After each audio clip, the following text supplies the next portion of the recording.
Welcome to doctor மைக்லீஸ் music therapy channel. இன்றைய பதிவிலையும் social change its influence on our behaviour என்ற தலைப்பில் சில செய்திகளை நம்ம பகிர்ந்துக்கலாம். சோஷியல் சேஞ்சுன்னு வரும்போது சோஷியல் நெட்வொர்க் அப்படி பார்க்குறோம். Peer pressure and social network, social norms and expectations என்னெல்லாம் இருக்குது. சோஷியல் நார்ம்ஸ்ன்றது என்ன? எல்லா இடத்துலையும் எப்படி நடந்துக்கணும், எங்கே எது போல் நம்மளோட பிஹேவியரை வெளிக்காட்டணும். சில நார்ம்ஸ் இருக்குது, இதை இப்படி தான் செய்யணும். There is a procedure to அடர் அப்படின்னு சொல்லுவாங்க. அந்த ப்ரொசீஜரை அதுக்கு ரெஸ்ட்ரிக்ஷன் இல்லாமல் இருந்தாலே நம்ம ஓரளவுக்கு அதை தெரிஞ்சுக்கிறோம், அதை அனுசரிக்கிறோம் அப்படின்னு சொன்னால். அதுபோல் சோஷியல் நார்ம்ஸ் என்ன? ஒருத்தருக்கு ஒருத்தர் பார்த்தா விஷ் பண்ணிக்கணும், ஒருத்தருக்கு கலோக்கியலாக இருந்தால் ஈஸியாக பேசணும், இல்லை ஒரு ஃபார்மலாக இருக்கிற மீட்டிங் இன்ஃபார்மல் மீட்டிங்கில் எப்படி இருக்கணும், இது எல்லாமே இந்த சோஷியல் நார்ம்ஸ். அப்படின்னா எப்படி இருக்கணும், how to present yourself in front of others, how to learn yourself from the social learning. நம்ம இதை பற்றி நிறைய பேசியிருக்கோம். இந்த சோஷியல் லேர்னிங்கில் சமுதாயத்தில் எதெல்லாம் நம்மளால் கற்றுக்க முடியும், சமுதாயத்துக்கு நம்ம எதெல்லாம் திருப்பி கொடுக்க முடியும், நம்மளுடைய நல்ல குணாதிசயங்களோ அதனால் விளைந்த நல்ல பல கருத்துக்களையும் நம்ம என்ன பண்ணலாம், சமுதாயத்தில் ஷேர் பண்ணிக்கலாம். இது எப்போ முக்கியமாக கருதப்படும் அப்படின்னு கேட்டால், அடோலசன்ஸ் பீரியடில் சமுதாயத்துலேருந்து நம்ம நிறைய கற்றுக்கலாம் அப்படின்னு தோணாது. அந்த வயசில் தனக்கே நிறைய தெரியும். We want to give something to the society. நாங்கள் இப்படி தான் இருப்போம், we don't mend our hair, we don't unkempt hair அப்படின்னு ஒன்று உண்டு. அது மாதிரி we don't mend our self. நம்ம ப்ராப்பராக இருக்க மாட்டோம், கண்டதே காட்சி கொண்டதே கோலம்னு போவோம். இது எதையுமே ஒரு சேனலைஸ் பண்ண மாட்டோம், தாட் ப்ராசஸ் பற்றி நம்ம யோசிக்க மாட்டோம். அதுக்கு தொடர்ந்து என்னெல்லாம் whatever comes in our mind as a flash போல் அதை நம்ம we will speak to the people அப்படின்னு நினைப்பாங்க. அப்படி தான் நிறைய செய்வாங்க. Because of the age. அந்த ஒரு பீரியடில் ஐடென்டிட்டி கிரைசஸ் இருக்கும் எப்போவுமே. அந்த ஐடென்டிட்டி கிரைசஸில் அந்த ஐடென்டிட்டி நமக்கு தேவையானது தானா, அந்த குரூப்பில் நம்மளுக்கு ஐடென்டிட்டி வேணுமா அப்படின்னு சொன்னால், அந்த சோஷியல் பியர் குரூப் ரிலேஷன்ஸில் அந்த ஒரு நெட்வொர்க் இருக்கும். அந்த network it is a nexus அப்படின்னு நினைப்பாங்க.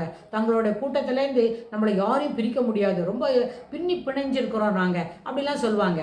ஆனால் ஒரே ஒரு சின்ன வித்தியாசமான யோசனை ஒருத்தருக்கு இருந்துன்னா கூட that will shutter into pieces. அது அப்படி நகர்ந்து போகிறதுக்கு வாய்ப்புண்டு. ஏன்னா ஒருத்தரோட கருத்தை எல்லாரும் ஏற்றுக்கொள்ள வேண்டும்.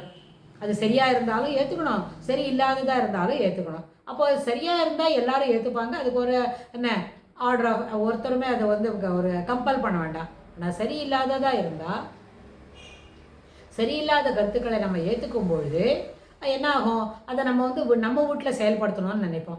நம்ம வீட்டில் செயல்படுத்தலைன்னா நம்ம இம்மிடியேட்டாக நம்ம வகுப்பில் செயல்படுத்தணும்னு நினைப்போம். இது வகுப்பில் நம்ம படிக்கிற இடத்துல கிடைக்கக்கூடிய ஒரு சோஷியல் நெட்வொர்க்கு, அது ஒரு பெரிய நெக்ஸஸ்ஸு, அப்படி பியர் குரூப் ரிலேஷன்ஸோ பியர் ப்ரெஷர் அங்கே நிறைய இருக்குதுன்னு சொன்னால் சரியாக இருக்கும்.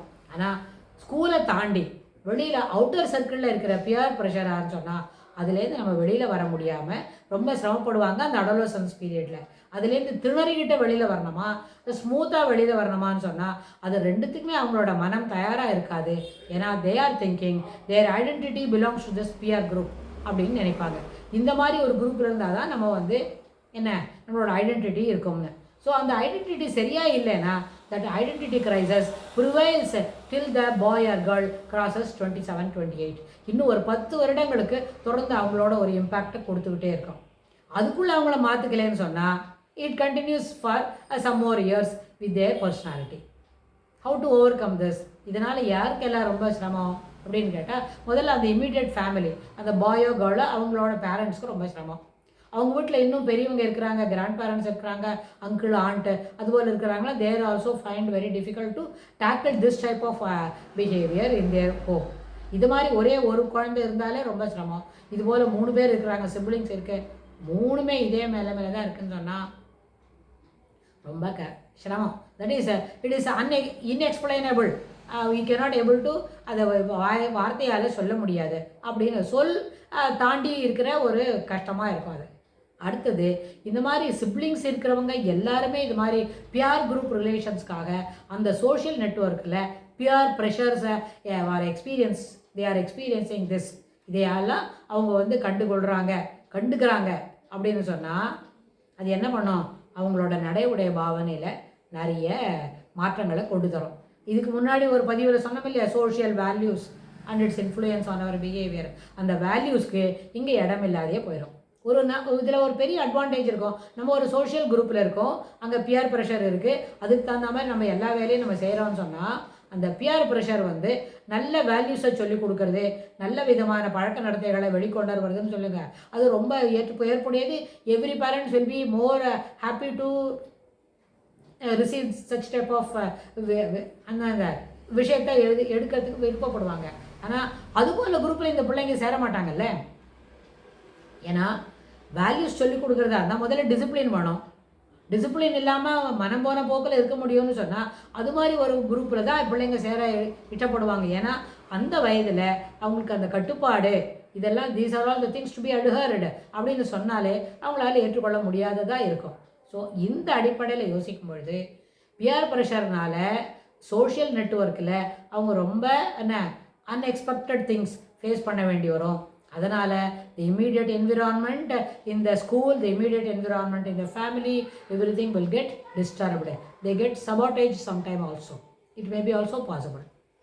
So இந்த அடிப்படையில் all these things ought to be rectified. என்ன சோஷியல் சேஞ்சுன்னு சொன்னால் அந்த சோஷியல் நார்ம்ஸ்குள்ளே இருக்கக்கூடியது விதின் அந்த லிமிட்ஸ்குள்ளே இருக்கிறதானா நிச்சயமாக அது ஏற்புடையது. அத்தகைய மாற்றங்கள் வரவேற்கத்தக்கது என்று சொல்லி இந்த பதிவை நம்ம நிறைவு செய்கிறோம். இதுக்கு தொடர்புடைய செய்திகளை வரப்போகிற பகுதிகளில் பார்க்கலாம். தேங்க்ஸ் ஃபார் வாட்சிங்.